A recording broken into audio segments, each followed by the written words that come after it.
Some of the strongest Christians that I've ever met were not shaped on the mountaintop. They were shaped in the valley. Not self-inflicted suffering, not suffering caused by foolish choices. I'm talking about the kind of suffering that God mysteriously allows and then walks through with you.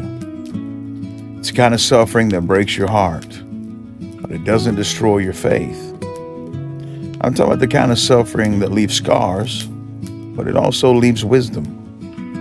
I've noticed something over the years. God seems to entrust certain people with deeper valleys.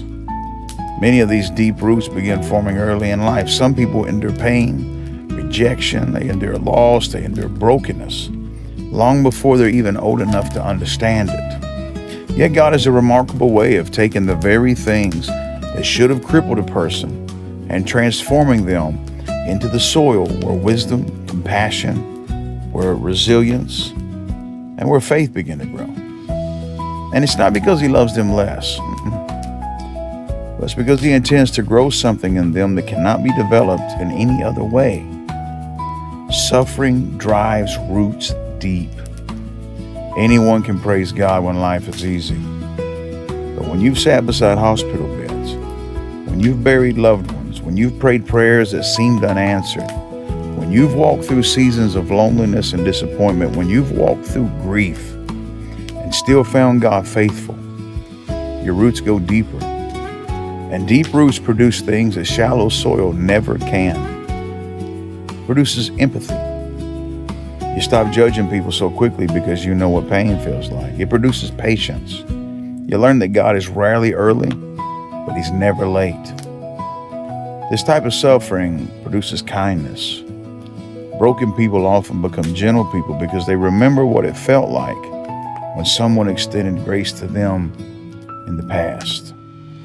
And this type of suffering that I'm talking to you about, it builds strength. Not the loud, boastful kind, but the quiet kind. The kind of strength that remains standing after the storm because it has already survived so many others. The truth is, suffering develops a special kind of Christian. Christian who knows God, not just knows about Him. It produces a Christian whose faith is not built on circumstances, but on experience.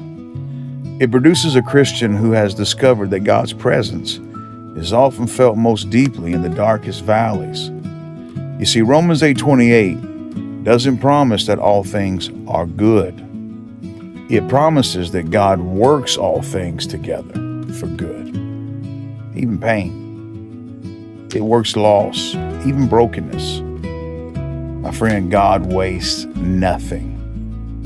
And sometimes the deepest wounds become the very places where He grows the deepest roots.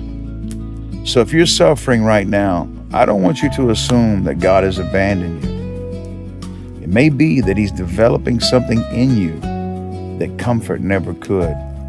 And one day, what nearly broke you may become the very thing that God uses to help heal someone